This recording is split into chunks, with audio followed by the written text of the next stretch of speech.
Students, financial management another name chapter book का FM and control. Class में second year MCom MBA के students रहते हैं जिनका फाइनेंशियल मैनेजमेंट यानी एफएम वाला टॉपिक क्लास में रहता है। ठीक है, बात करेंगे एक टॉपिक की। हमारे पास अगर हम एफएम की बात करें, एक मिनट बोर्ड की सेटिंग सेट करता हूँ।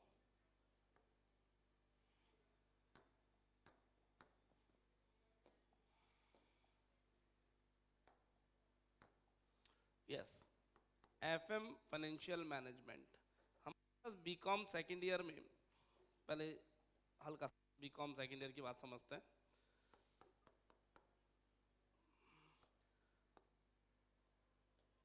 तीन सब्जेक्ट है, एबीएसटी, बीएडीएम और ईएएफएम। सब्जेक्ट तीन ही है बच्चों। सभी बच्चों पे इस साल ईयरली प्लान लगेगा। सेमेस्टर प्लान 2023-24 में नहीं है। 23-24 में सेमेस्टर प्लान केवल फर्स्ट ईयर के लिए, सेकेंड ईयर के लिए सभी के लिए ईयरली प्लान है, चाहे आप रेगुलर चाहे नॉन कॉलेज। तीन सब्जेक्ट के दो दो पेपर। सब्जेक्ट तीन है, पेपर 6 होंगे। Income tax, cost accounting. BADM में हमारे पास कंपनी लॉ,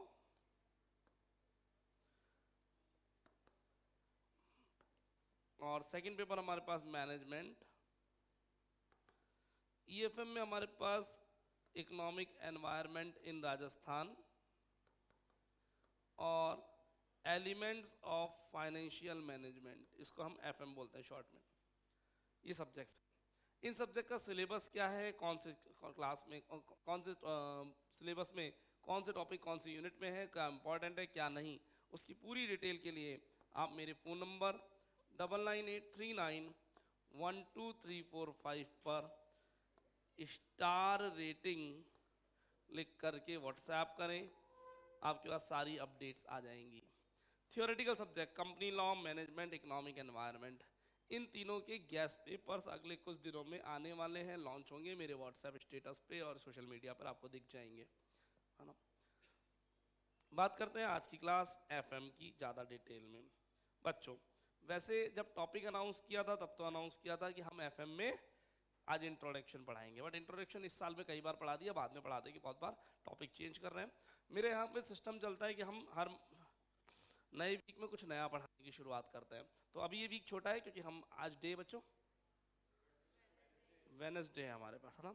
ठीक है, तो अब हमारा पूरा वीक नहीं बचा हुआ, तो हम छोटे टॉपिक से शुरुआत करेंगे और टॉपिक ले रहे हैं आज की क्लास में management of receivables. Management of receivables. हाँ, एक और बात बताऊंगा प्लीज, सभी लोग प्लीज सबसे पहले एक काम करें, मैनेजमेंट ऑफ रिसीवेबल पे जाने से पहले मैं एक नया पेज ले लेता हूँ। अपना इंडेक्स खोलें बुक का, सभी लोग इंडेक्स खोलें, आपके आसपास में इंडेक्स होना चाहिए बुक का। जिनके पास इंडेक्स नहीं है रिसेप्शन से मांगे, एफएम स्टार रेटिंग इंडेक्स आ जाएगा, प्लीज व्हाट्सएप से मांगे। जिनके पास बुक सेंटर में रखिए प्लीज, या सीट चेंज करें अगर बुक नहीं है तो, बुक नहीं है तो सीट चेंज करें। यस, एफएम एंड इंट्रो करके चैप्टर दिख रहा है क्या? एफएम एंड इंट्रो करके चैप्टर दिख रहा है क्या?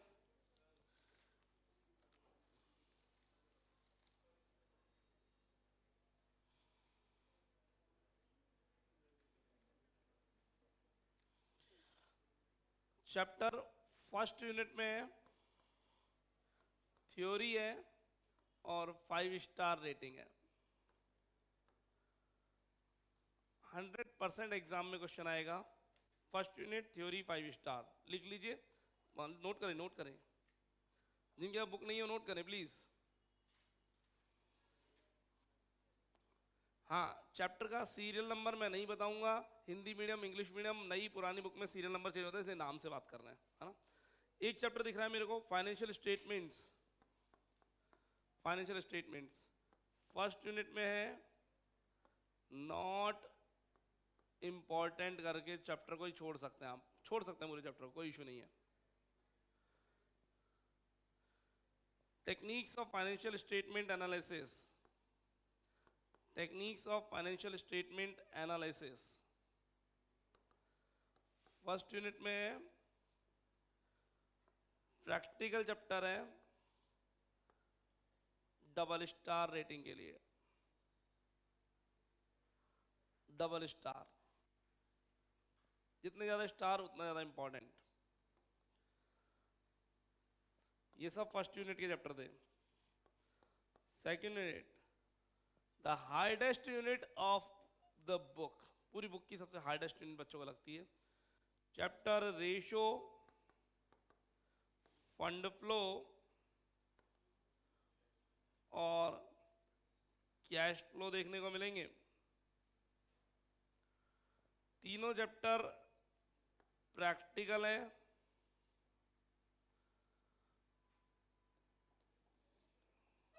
Ratio 5 star, fund flow 4 star, cash flow 3 star. जिस पे जितने ज्यादा स्टार वो उतना ज्यादा important.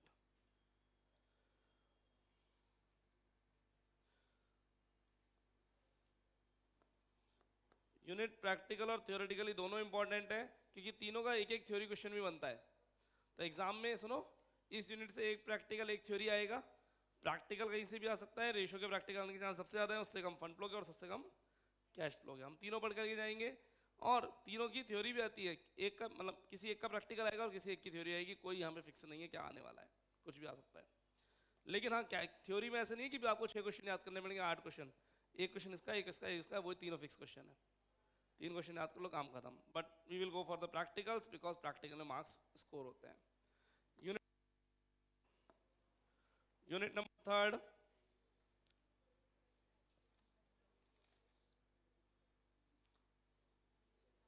Financial planning and forecasting. Financial planning and forecasting practical chapter है, छोटा है, कम इंपॉर्टेंट है। Break even analysis practical 5 star.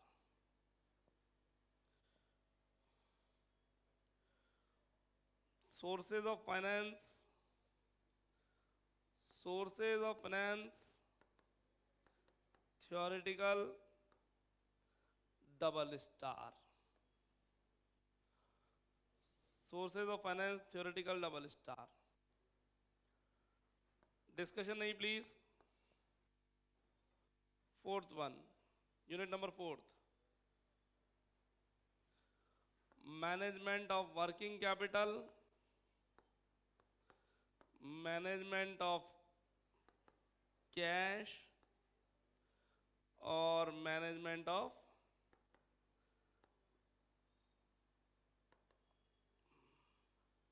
Receivables. Practical, theory, theory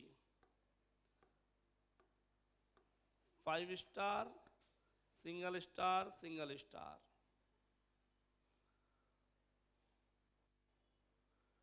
unit number 5 एक बड़ी यूनिट है, कैपिटल बजटिंग,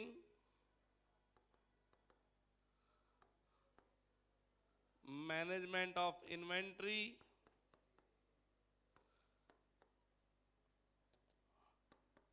डिविडेंड पॉलिसी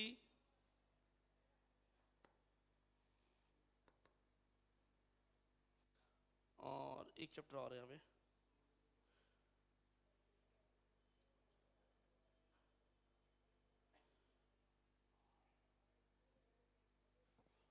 मैंने मैनेजमेंट ऑफ रिसीवेबल्स ऊपर लिखवा दिया ना, ये गलत कर दिया। हाँ, ये management of receivables 5th unit में, सॉरी वहाँ 2 ही है। मैनेजमेंट ऑफ रिसीवेबल्स यहाँ है।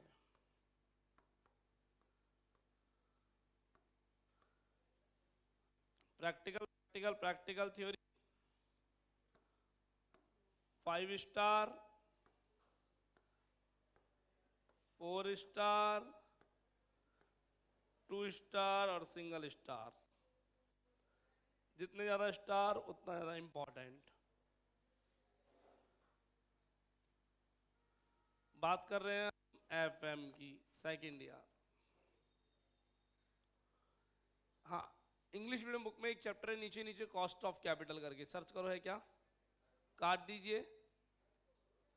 आपके है, आपके है ना, कराएंगे है ना। इंग्लिश मीडियम बुक में एक चैप्टर है कॉस्ट ऑफ कैपिटल करके, है ना। बीकॉम सेकंड ईयर वाले, राजस्थान यूनिवर्सिटी वाले काट दें, सिलेबस में नहीं है। फाइनल ईयर में चला गया वो cost of capital, final year की बस्टिंग की बुक में आएगा। फाइनल ईयर की बस्टिंग बुक में आ जाएगा। सेकंड ईयर वाले English medium cost of capital काट दें।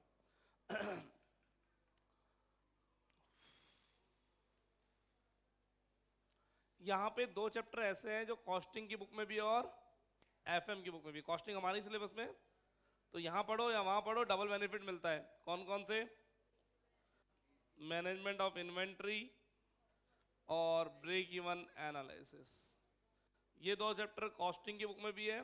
कॉस्टिंग में इसका नाम मटेरियल कॉस्ट कंट्रोल है, कॉस्टिंग में चैप्टर 3 है ये, और ये कॉस्टिंग में चैप्टर 13 है। कॉस्टिंग में भी ये दोनों चैप्टर लिख लीजिए प्लीज, चैप्टर 3 और 13 इन कॉस्टिंग। अच्छा, अब मैं आपको फोकस कराना चाहूँ कि कोई 5 चैप्टर सेलेक्ट करो जिनसे अपना बेड़ा पार हो जाए, तो प्लीज नाम बताएं। 5 रत्नास। नंबर 1 सबसे इजी होता है ब्रेक इवन एनालिसिस। और बताओ, सेलेक्ट करो भाई साहब, सेलेक्ट करिए यहां से कोई 5 चैप्टर जिनसे आपको बेड़ा पार हो जाए। बोलिए बोलिए। Management of working capital, capital budgeting,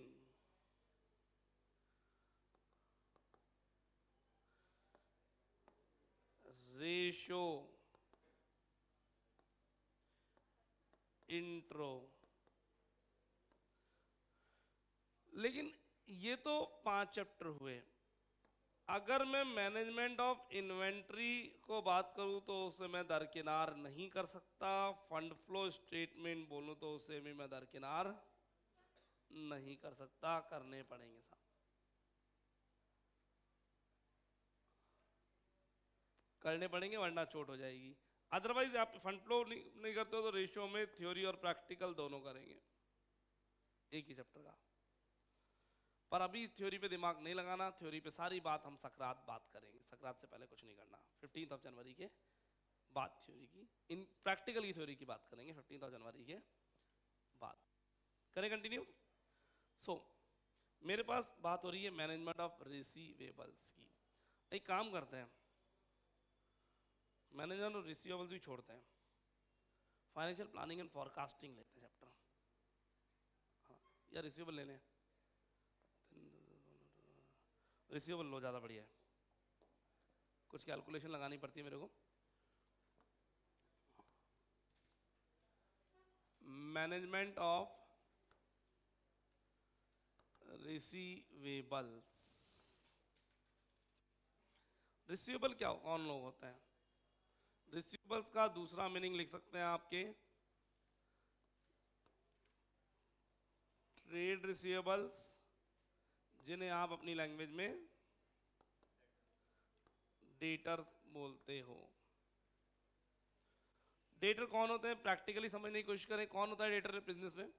the person to whom goods is sold on credit basis, एक व्यक्ति जिसको माल उधार पे बेचा गया है। यानी हमारा कस्टमर है, यस, कैश वाला है उधार वाला? उधार वाला। क्या एक बिजनेस में उधार वाले कस्टमर को मैनेज करना पड़ता है? Yes yes yes. बिजनेस में उधार देनी ही क्यों है, सबसे पहला क्वेश्चन मार्क। हर बिजनेस का अपना अपना नेचर होता है। कई बिजनेस ऐसे होते हैं जिनमें उधार दे दी जाती है और कई बिजनेस ऐसे होते हैं जिनमें उधार नहीं दी जाती। कोई ऐसे बिजनेस का नाम दो जहां पर उधार नहीं दी जाती। ऐसे बिजनेस का नाम बताओ जहां उधार नहीं मिलती। पेट्रोल पंप, पेट्रोल पंप पे उधार ले आओ, किसी ने पेट्रोल से उधार लिए? मैंने लिए। पेट्रोल भी खत्म, पैसे भी खत्म।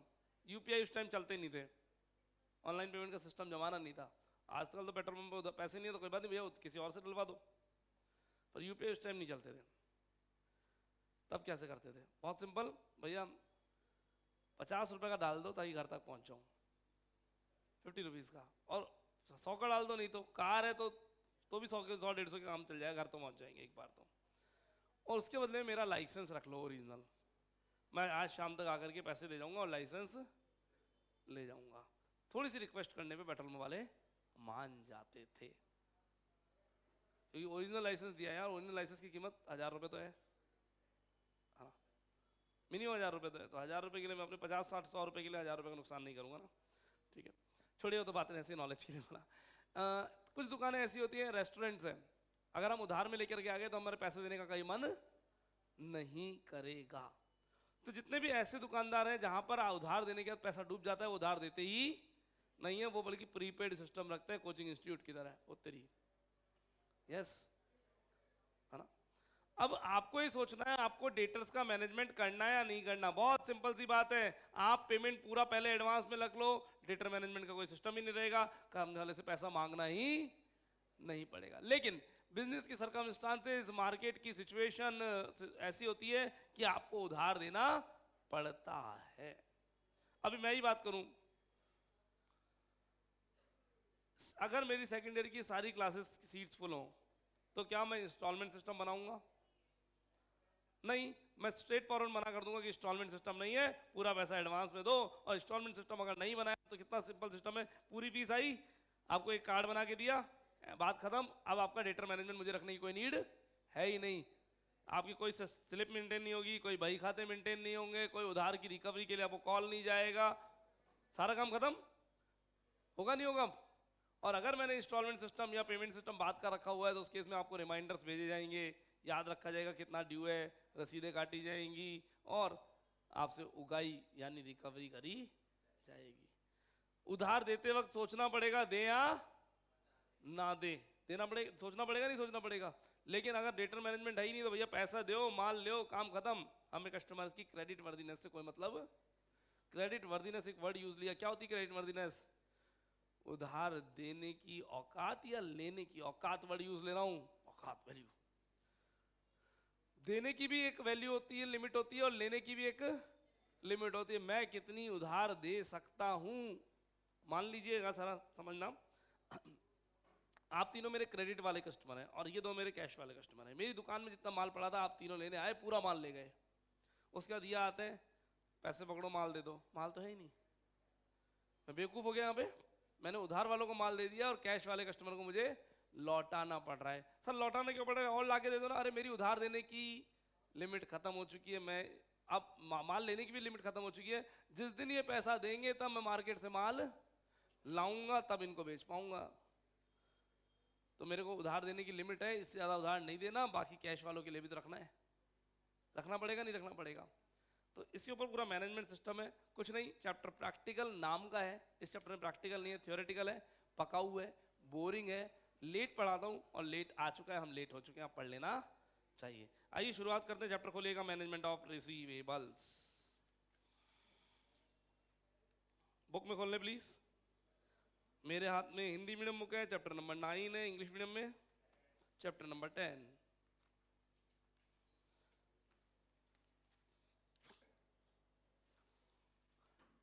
टॉपिक आया बेनिफिट्स ऑफ रिसीवेबल्स।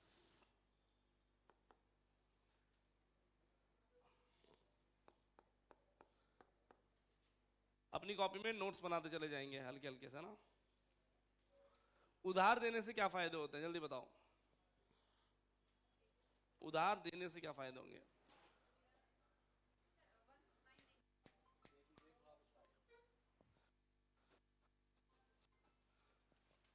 उधार देने से फायदे बोलिए सब।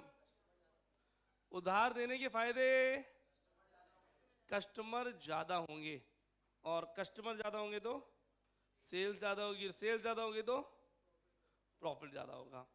तो आप लिख सकते हैं कस्टमर यानी ग्राहक ज्यादा होंगे, सेल्स ज़्यादा होगी और प्रॉफिट भी ज़्यादा होगा।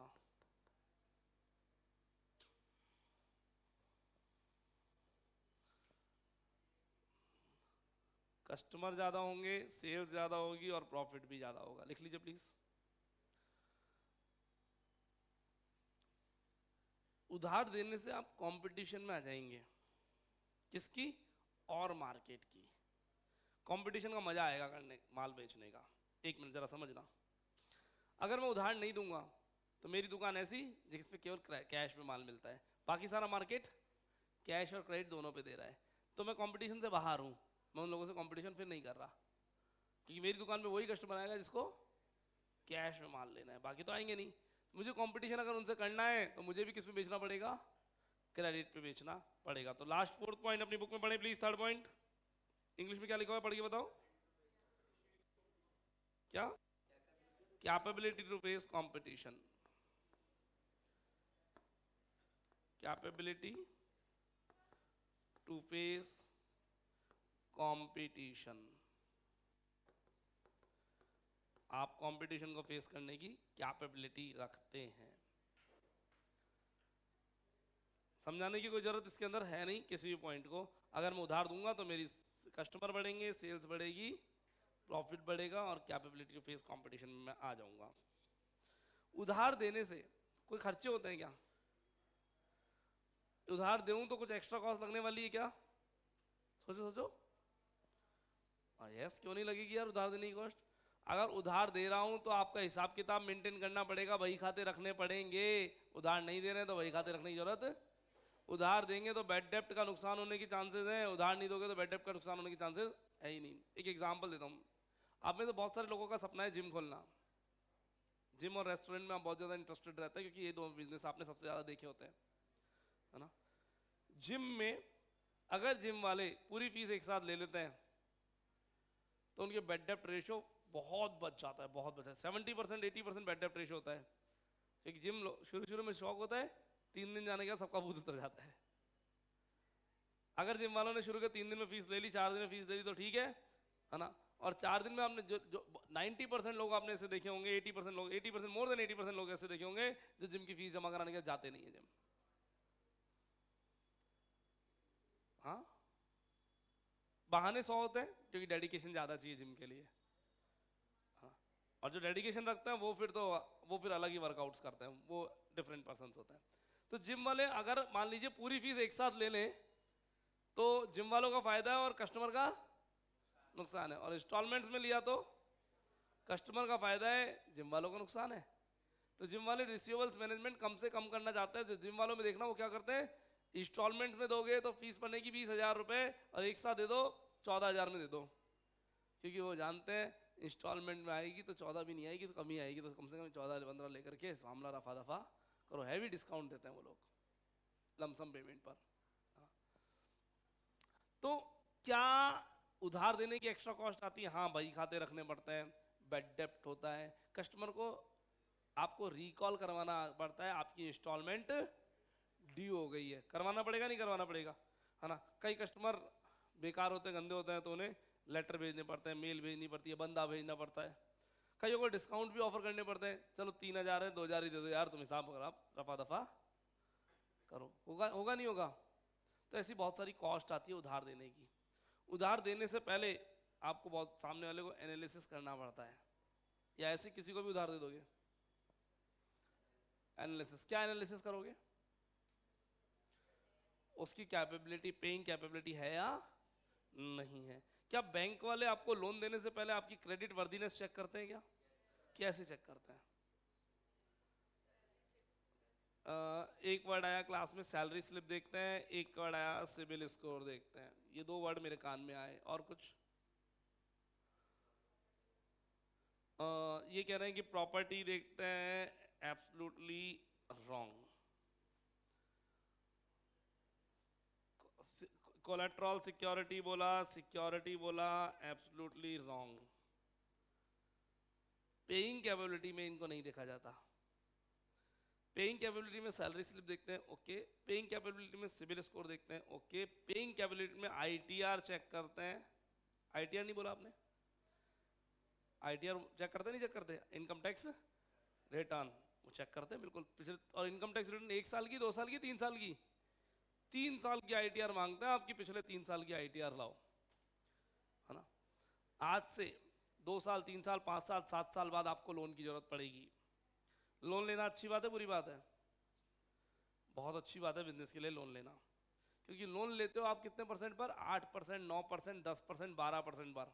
और उस लोन लिए हुए पैसे को जहाँ इन्वेस्ट करते हो वहाँ से कमाते हो 20%, 25%, 30%, 40%। तो लोन लेना अच्छी बात हुई या बुरी बात? लोन फटाफट चुकाने चाहिए या धीरे धीरे चुकाने चाहिए? धीरे धीरे चुकाने चाहिए, जितने ले सको उतने ले लो, लेकिन उतने जितने की आप इंस्टॉलमेंट आसानी से पे कर सको, पेइंग कैपेबिलिटी होनी चाहिए। तो आपकी मेंटलिटी क्लियर रखना। कई लोग बोलते हैं नहीं लोन लेना बुरी बात होती है, नहीं, आ जाओ, हाँ। ITR, छोटी सी बात बोलूँगा, इनकम टैक्स रिटर्न। बच्चों सेकेंड ईयर के बाद या फाइनल ईयर के बाद अपने आप ITR भरना शुरू कर दीजिएगा। ITR के बारे में पूरी नॉलेज आपको इस मार्च तक, इस सॉरी फरवरी तक ही मिल जाएगी, पूरी की पूरी नॉलेज सब कुछ आ जाएगा आपके पास, है ना।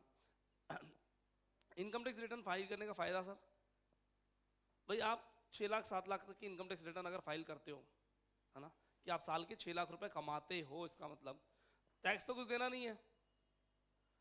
भाई हमने पढ़ा है इनकम टैक्स के अंदर 5 लाख रुपए तो कोई टैक्स नहीं देना पड़ेगा। मोट सर हमने तो 2.5 लाख पढ़ा है, वो 5 लाख की लिमिट आएगी, बता दूंगा बाद में। 5 लाख रुपए तक अगर आप साल भर की कहीं से भी कुछ भी कमाते हो तो मैं टैक्स देने की नीड नहीं है। तो हम अगर इनकम टैक्स रिटर्न फाइल करें और उसके अंदर अपनी इनकम 3 लाख 4 लाख 5 लाख दिखा दें तो क्या बुरा है भाई?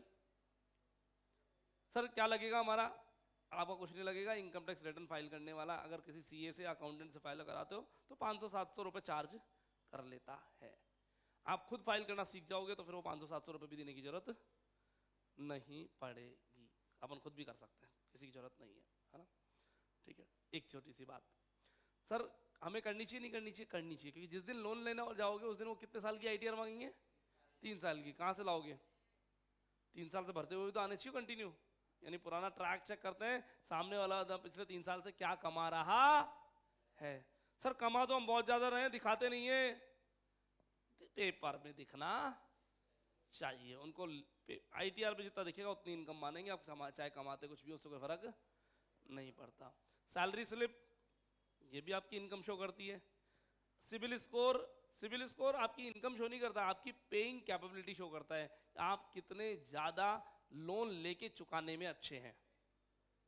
इन्होंने अपनी जिंदगी में कभी कोई लोन लिया और कभी कोई लोन चुकाया नहीं है, इनका सिबिल स्कोर 0 पे रहेगा। इन्होंने एक AC खरीदा और AC की इंस्टॉलमेंट टाइम से चुका दी, सिबिल स्कोर बढ़ता चला जाएगा। अच्छा सिबिल स्कोर 800 प्लस को माना जाता है, 800 से प्लस। सर हम अपना सिबिल स्कोर देख सकते हैं? यस, आपके मोबाइल में Paytm पे आपका सिबिल स्कोर आ जाएगा, ऑप्शन आता है सिबिल स्कोर का, Paytm है उसके अंदर ना। क्या वो Paytm वाला सिबिल स्कोर सच होता है? लगभग सच होता है, लेकिन हर बैंक जिससे लोन लेने जाओगे वो सिबिल स्कोर आपका खुद निकालता है अपने सॉफ्टवेयर से। पर सिबिल स्कोर 800 प्लस होना चाहिए, अच्छा मानते हैं। 750 प्लस तो होना ही होना चाहिए, 750 से नीचे नहीं आना चाहिए, है ना। जितने ज़्यादा लोन लोगे, टाइम से चुकाओगे, उतना ज़्यादा सिबिल स्कोर बढ़ता चला जाएगा। जितने ज़्यादा लोन में डिफॉल्टर होगे, लोन और क्रेडिट कार्ड दोनों, क्रेडिट कार्ड भी इसी लोन ही होता है ना, जितना आप डिफॉल्ट होगे, जितनी ज़्यादा आपकी पेनल्टीज लगेंगी, उतना ज़्यादा क्रेडिट स्कोर गिरता चला जाएगा। ठीक है, तो आपकी क्रेडिट वर्दीनेस इन तीनों चीज़ों से मेनली चेक होती है। ठीक है, अब ये चीज़ें सर आपने मना किया, ये चीज़ें लोन लेने में बिल्कुल काम नहीं आती।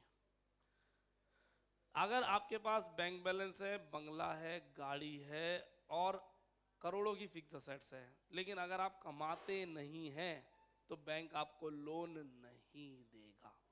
मेरे पास करोड़ों की प्रॉपर्टी है, मैं 2 लाख रुपए बैंक से मांगूंगा, बैंक मुझे लोन नहीं देगा। अगर मैं कमाता नहीं हूं तो नहीं देगा बैंक लोन, मुझे नहीं देगा, मुझे बैंक लोन मना कर देगा स्ट्रेट फॉरवर्ड। समझ आ रही बात? क्यों? क्योंकि बैंक का टारगेट ये होता है सामने वाला लोन ले और लोन की इंस्टॉलमेंट चुकाए। बैंक का टारगेट नहीं है कि लोन ना ले, डिफॉल्ट हो जाए, फिर बैंक वाले मेरी प्रॉपर्टी बेच करके पैसा वसूल करे, ये बैंक नहीं चाहता। बैंक क्या चाहता है? इंस्टॉलमेंट टाइम से पे हो। तो इंस्टॉलमेंट टाइम से पे कब करेगा? जब कोई बंदा कमाएगा। अर्न करूंगा तो टाइम से इंस्टॉलमेंट पे करूंगा। अगर अर्न नहीं करता और प्रॉपर्टी पड़ी है, इंस्टॉलमेंट में डिफॉल्टर होऊंगा, बैंक वाले मेरे घर आएंगे, प्रॉपर्टी बेच के लोन की रिकवरी करेंगे। बैंक वाले ये काम नहीं करना चाहते। बैंक वाले चाहते हैं कमाए और चुकाए। कमाए और चुकाए के लिए, कमाने के लिए ITR, सैलरी स्लिप या सिबिल स्कोर होना चाहिए, ना कि प्रॉपर्टी सिक्योरिटी और कोलेट्रल सिक्योरिटी। सर बैंक वाले इनको बेच के रिकवर कर लेंगे ना, बैंक वाले ऐसा चाहते नहीं हैं, ये बैंक वालों का टारगेट नहीं है। क्या मेरी बात समझ में आ रही है? मेरे साथ आप भी थी, बताता हूँ बहुत, है ना। मेरे साथ एक बार चोट हुई।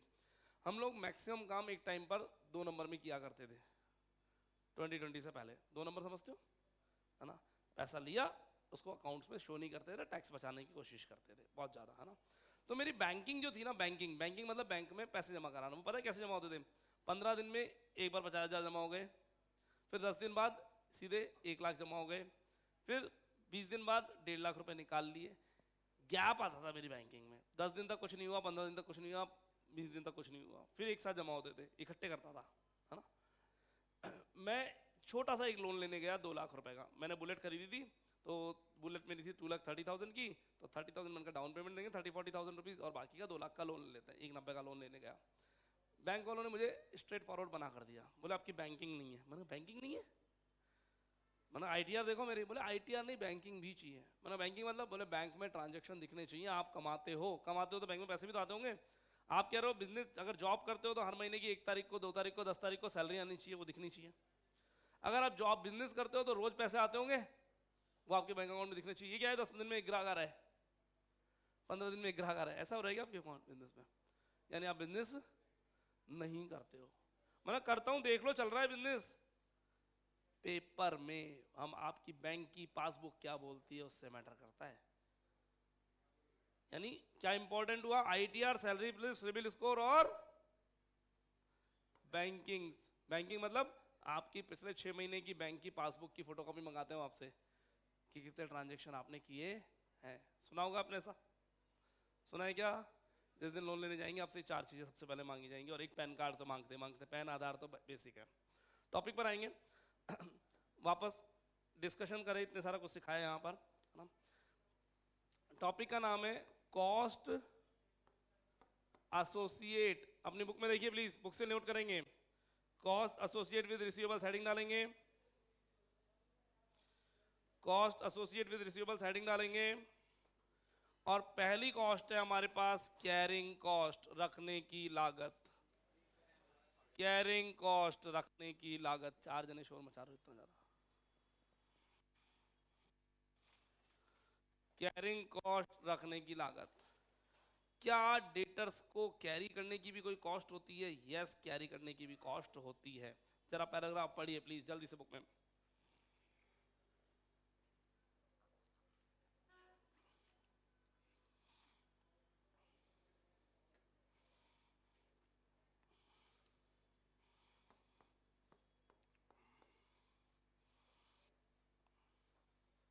अगर मैं डेटर को उधार दे देता हूं, जरा सुनना।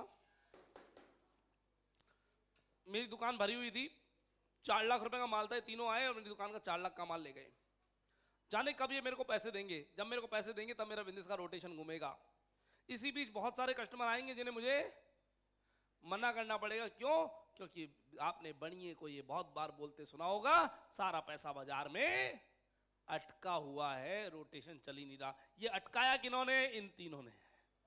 ये वो डेटर्स हैं जो मेरी दुकान का माल लेकर और पैसे देने का नाम नहीं ले रहे। अगर ये पैसा दे दे तो मैं नया स्टॉक बाजार में आया हुआ है तुरंत खरीद के लाऊंगा और कस्टमर्स को बेचूंगा।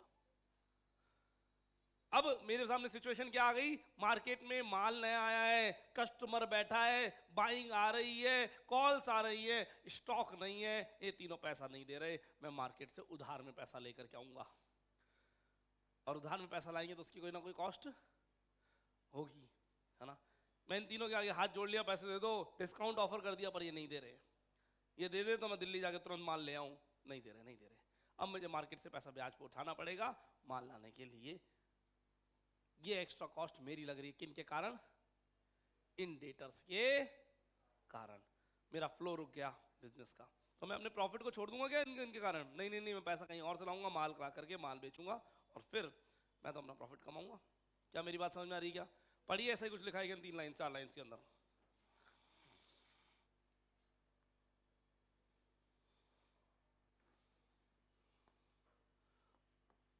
फंड मेरे ब्लॉक हो गए, मेरे फंड क्या हो गए? ब्लॉक हो गए। मुझे अरेंजमेंट करना पड़ा, कहां से? Arrangement from outsiders.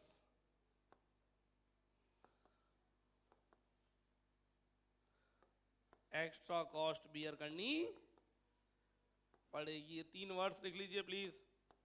Fund block हो गए, अरेंजमेंट फ्रॉम आउटसाइडर्स और एक्स्ट्रा कॉस्ट बियर करनी पड़ेगी। ये 3 वर्ड्स अपनी बुक में लिख लें, कॉपी में लिख लें, जहां लिखना है लिखें, प्लीज नोट करें। हम लेट हो रहे हैं, फास्ट प्लीज, डिस्कशन में ज्यादा चले गए। एडमिनिस्ट्रेटिव कॉस्ट, एडम कॉस्ट, प्रशासनिक लागतें। Carrying cost, carrying cost book में चेक करो ना बेटा,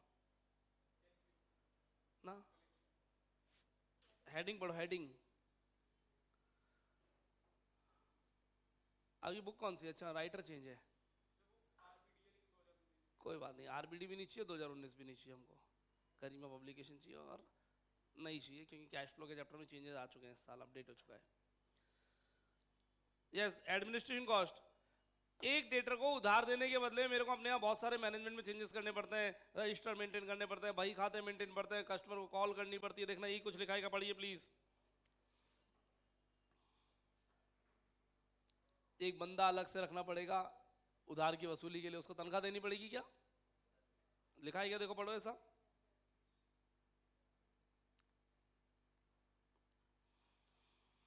कस्टमर ने कह दिया घर पे चेक पड़ा है आके ले जाओ, जाके लाना पड़ेगा। ना उधार देते ना इतनी माथाफोड़ी होती। यही सब लग रहा है क्या?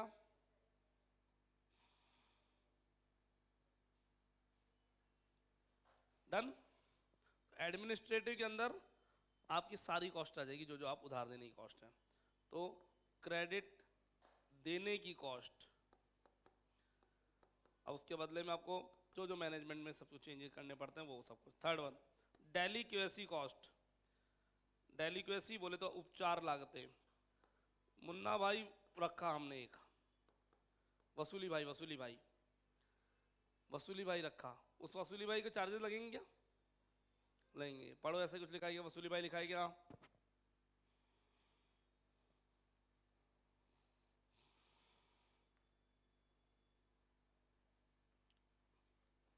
कोई वसूली भाई रखना पड़ा, किसी के खिलाफ कोर्ट केस करने पड़े, एडवोकेट से नोटिस भिजवाना पड़ा, रिमाइंडर लेटर्स भिजवाने पड़े, रिकवरी की कॉस्ट है ये। रिकवरी की कॉस्ट है किन के लिए? डिफॉल्टर्स के लिए क्या? जिन लोगों की नीयत खराब हो चुकी है, पेमेंट देने का मन नहीं है, उनसे वसूली करी जाएगी। Fourth and last, defaulting cost. Defaulting cost में बैड डेब्ट्स आएंगे, डिफॉल्टिंग कॉस्ट में बैड डेब्ट्स आएंगे। पढ़िए please.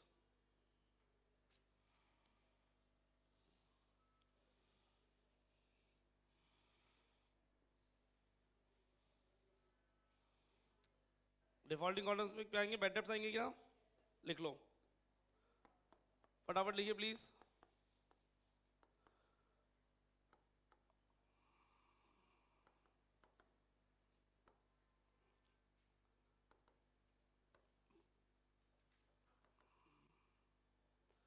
Factors affecting management of receivables. Factors affecting management of receivables. Next page. Check it out. Copy में next page. Book में, sorry, book में next page. Hindi में समझेंगे लिए सुनो। उधार दे या ओनली कैश पर काम करें, ये डिसाइड करने के लिए कौन कौन सी बातें जरूरी हैं। अगर मेरी दुकान पे भीड़ लगती है तो उधार दूं क्या? अगर मेरी दुकान में भीड़ लगती है तो उधार देना चाहिए क्या? नहीं नहीं नहीं। अगर मेरी दुकान पे कस्टमर कम आते हैं तो मुझे उधार देनी पड़ेगी। तो डिपेंड करता है आपकी सेल्स का लेवल क्या है। आप जरा सुनना, मैं हुंडई के शोरूम पे गया, मुझे क्रेटा खरीदनी है ना। मैंने कहा भैया क्रेटा, बोले कौन सा मॉडल? मैंने कहा SX दे दो, है ना, पेट्रोल में एक अपर मॉडल दे दो। ठीक है, प्राइसिंग बात कर ली। मैंने कि कब दोगे? बोले भैया 2 महीने की वेटिंग है। 2 महीने की वेटिंग है, बुकिंग आज करानी पड़ेगी। मैंने कहा डिस्काउंट? बोले सॉरी। मन का कुछ तो करो। बोले भैया लाइन लग रही है, एक्स्ट्रा पैसे देने वाले लोग कह रहे हैं, 15,000 ज़्यादा ले लो पर जल्दी दे दो। तो मेरे यहाँ 2 महीने की वेटिंग है, माल है ही नहीं, लाइन लग रही है लोगों की, 2 महीने की वेटिंग की लाइन लगा रखी है, तो मैं काय को डिस्काउंट दूंगा भाई? मैं डिस्काउंट उस दिन दूंगा जिस दिन मेरे यहाँ 15 क्रेटा खड़ी होगी और लेने वाला कस्टमर कोई नहीं होगा। उस दिन मैं कहूँगा 15,000 कम ले लो पर माल निकालो। तो सेल्स का लेवल डिसाइड करता है डिस्काउंट आपको उधार देना या नहीं देना। तो first point please, level of sales, बिक्री का स्तर।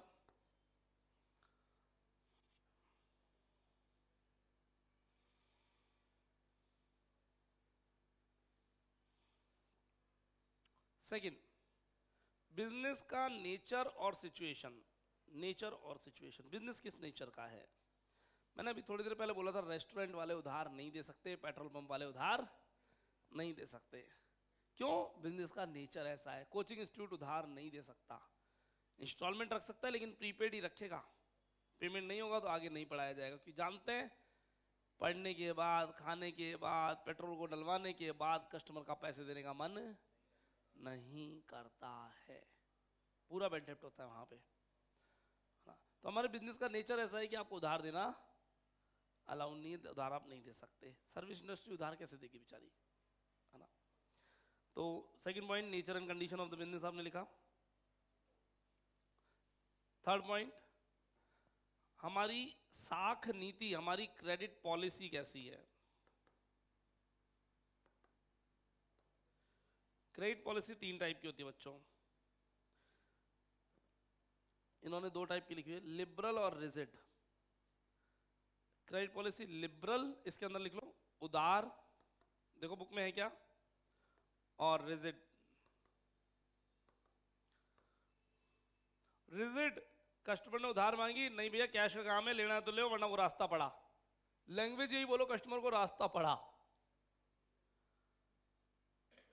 आप रिजिड हो, कोई उधार नहीं दी जाएगी। लिबरल, देख लेंगे सर थोड़ा बहुत, अगर नहीं भी होगा तो पैसे कहाँ जाते हैं डूब करके, आपकी दुकान है, पैसे कहाँ भाग रहे, ले लेंगे आपसे, आप लिबरल हो। बोले माल तो ले, पैसे कहाँ जाने, बाद में देते रहना, हमने आपसे पैसे मांगे हैं क्या? दुकानदार ऐसे बोलता है पैसे मांगे हैं क्या, और 2-3 दिन बाद मैसेज भेज देता है, सर वो देख लेते पैसों का एक बार। दुकानदार पहले क्या बोलता है, पैसे का आपसे मांगेंगे, आप तो ले जाओ, आप ही की दुकान है, और ले जाते हैं, उसके बाद बोलता है वो पैसों का देख लेना एक बार, है ना?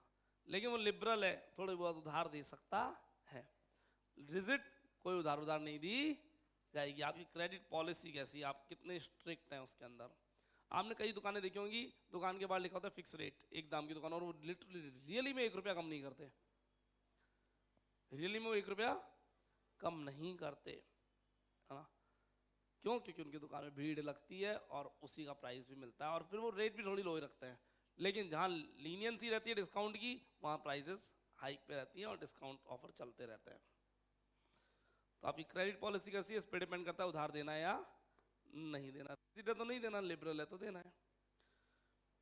टाइम पीरियड ऑफ क्रेडिट लिखा है, देखो बुक में देखो, टाइम पीरियड, हाँ जो भी इंग्लिश में, मेरे पास हिंदी में बुक है, टर्म्स ऑफ क्रेडिट लिख दीजिए।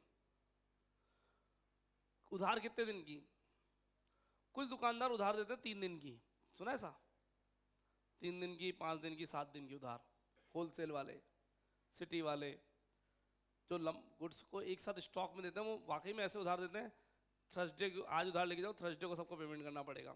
वो महीने की उधार नहीं देते हैं, रिजिड होता है बहुत ज़्यादा, फास्ट रहता है, मतलब तुरंत चाहिए पैसा। कुछ लोग 1 महीने की उधार देते हैं, आपके कोगल का डिपार्टमेंटल स्टोर वाला देता है।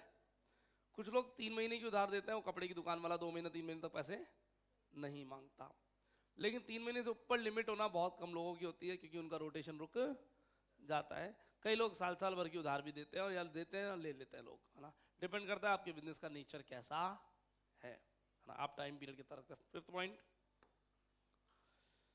कैश डिस्काउंट का size, size of cash discount, size of cash discount.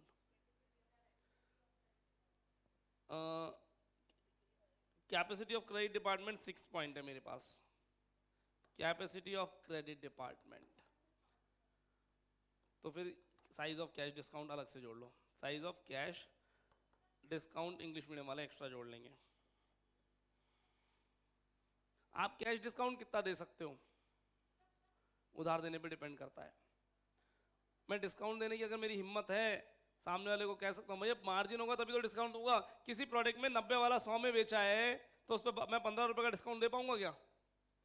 90 वाला 100 में बेचा है, 90 का खरीदा था, 100 का बेचा, तो मार्जिन ही 10 रुपए है, तो डिस्काउंट कितना का दे सकता हूँ? 1 रुपया 2 रुपया हद मार के डिस्काउंट वहाँ 8 रुपए 10 रुपए 15 रुपए थोड़ी दे सकता हूँ मैं, पॉसिबल नहीं है। तो आप डिस्काउंट छोटा दोगे तो फिर उधार भी आप उतनी लंबी नहीं दे सकते। सामने वाले से पैसा निकलवाने के लिए डिस्काउंट भी अच्छा खासा देना पड़ता है ना। आपने मार्केट में बहुत सारी कंपनियों को आते देखा है, कंपनी तब तक ही कमा पाती जब तक अच्छा डिस्काउंट देती है। उसके बाद आपने खूब स्विगी जोमेटो को कोविड में बहुत यूज लिया है, हैवी डिस्काउंट पे 1 रुपए में घर पे आइसक्रीम आ जाती थी। कराए कैसा? अरे कराए हल्का से याद करो, है ना। 1 रुपए में घर में पूरी आइसक्रीम आती थी 100 रुपीज़ वाली, है ना, कूपन से। तो क्या दुकानदार वेंडर 100 रुपीज़ का 1 रुपए ले रहा है क्या? नहीं, वो पूरा ले रहा है। हमारे 1 रुपए लग रहा है, बीच में पेमेंट कौन कर रहा है?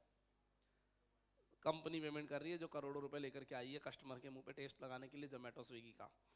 जोमेटो और स्विगी तो चल पड़े, वो उबर ईट्स कहाँ गया? एक उबर ईट्स भी था, गायब हो गया, हायर कर लिया स्विगी ने, जोमेटो ने, सॉरी जोमेटो ने उसको कैप्चर कर लिया, पूरे को पूरा बिजनेस खींच लिया उसका। डील शेयर नाम से कंपनी आई थी, अभी भी चल तो रही, जिंदा तो है लेकिन मरने की कगार पे है, खत्म हो चुकी। क्यों? जब तक ऑफर्स दिए 1 रुपए किलो में चीनी ले जाओ तो लोगों ने खूब बाय किया, है ना, बाद में खत्म। तो उनकी डिस्काउंट की कैपेसिटी खत्म हो चुकी है, अब वो जिंदा नहीं रह पा रहे मार्केट के अंदर। हाँ, अगर इस बीच में कस्टमर को आपकी आदत लग जाती है तो कस्टमर आपको सुपर लाइक करता है, आपका बिजनेस चल पड़ेगा। अगर कस्टमर को आपकी आदत नहीं लगी तो आपको बिजनेस बंद करके निकलना पड़ेगा। ठीक है। Capability of the credit department, credit department की कितनी कैपेबिलिटी, कितनी उधार दे सकता है ही नहीं। पैसा ही कम है तो आप काय का उधार दोगे? छोटा फंड है, आपने छोटे से कैपिटल से बिजनेस शुरू किया, उधार दे पाओगे क्या? नहीं, उधार देने के लिए कैपिटल बड़ी होनी चाहिए। भाई तीनों मेरी दुकान से 2 लाख का उधार लेगा और मेरी कैपिटल टोटल 2.5 लाख थी, मैं तो 50,000 का रह गया। तो मेरी कैपेबिलिटी, अगर मैं 2.5 लाख की कैपिटल लेके स्टार्ट हुआ तो मैं 20-25-30 हज़ार से ज़्यादा की उधार नहीं दे पाऊंगा। ये छोटे छोटे से थ्योरेटिकल टॉपिक्स हैं, डिस्कस करें, नोट्स बना लिए, एग्जाम में आएंगे, आज नहीं तो कल, कल नहीं तो परसों। पढ़ना तो एक ना एक दिन है, आज पढ़ लिया, कल इसके आगे कंटिन्यू करेंगे। एफएम में आज इतना ही, थैंक यू।